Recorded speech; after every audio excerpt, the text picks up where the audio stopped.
Hello, you're welcome to Solomon's Court, a division of Personal Development Center. I am Funu Unoge, Chairman of Personal Development Center. This series of videos, we have been talking about the competitive advantage. The last time we found out what the competitive advantage is. It can involve several things: hard skills, soft skills. It can be a physical matter, the way your body is made, your height, your complexion, a pretty person, depending on what is being competed for. It can also be an intellectual capacity matter. Another one is attitudes. But this time, we want to find out, how can I know what is my sustainable competitive advantage?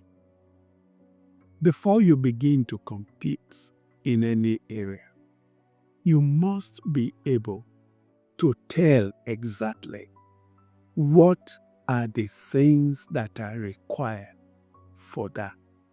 Well, in the formal sector, in advertising for a job, for a position, they will actually put in the advert the various things that they need. It is your responsibility to look through each of the requirements and decide whether you possess such requirements. If you don't possess it, you don't need to apply, because in the course of screening, you will not be shortlisted.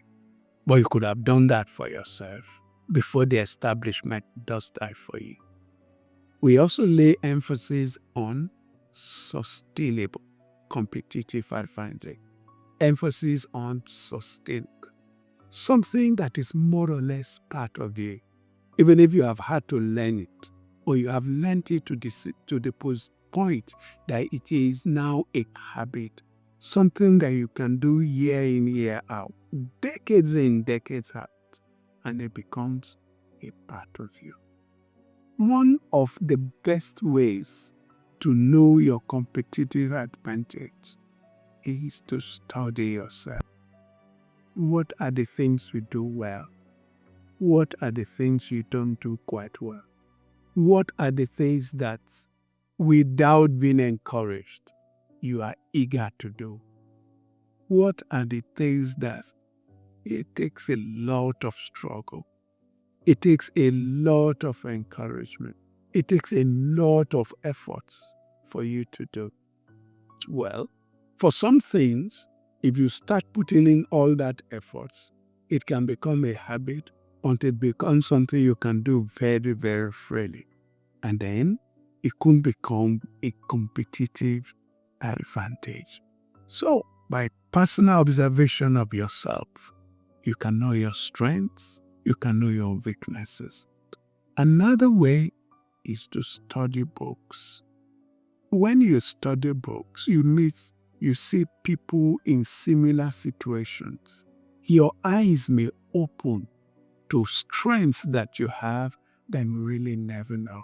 One of the best books I read is biographies, autobiographies of men who are where I desire to be or love to be at some point in the future. Because in reading it, I can find out what are the strengths they had that made it possible for them to rise to that level. Also, videos, maybe teaching videos, in fact, sometimes dramas, okay? They make it easy for you to get some of this. And nowadays, not just television, you have the YouTube, you have TikTok, your Facebook, and several other things that you can learn from. So that when you find yourself in social media, it is not just the things that make you relax, the things that make you laugh that you go after.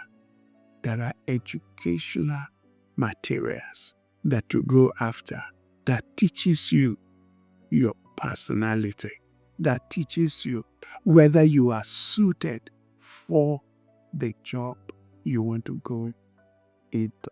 For example, I am a medical doctor. I know several people who are in medicine that really do not enjoy it. I know individuals who are already medical doctors, but they prefer to go and teach anatomy, physiology, biochemistry, something that limits contact with patients. It's not that they are not brilliant, but they are just not cut out for the day-to-day patient care. It's good that they have known themselves and know that they don't have a competitive advantage. They don't have characteristics that make it easy for them to relate with people in need. I know a number of doctors who have veered out of medicine, gone into business, gone into arts, gone into ministry. So, what you studied in school is good, but it may not give you the competitive advantage that you need. So you need to study, watch videos, listen to the stories of others. One other way to do it is to ask trusted people. There are times when you tell someone, "Oh, this is what I want to do." And he says, "Fine, that is good." Because you haven't presented yourself as somebody who needs counsel. You have presented yourself as somebody who is giving an information. But if trusted people, if you genuinely ask them for counsel, they probably know you and know the things you can succeed in and the things you may not be able to succeed in. Everybody has a concept that you call the blind spot.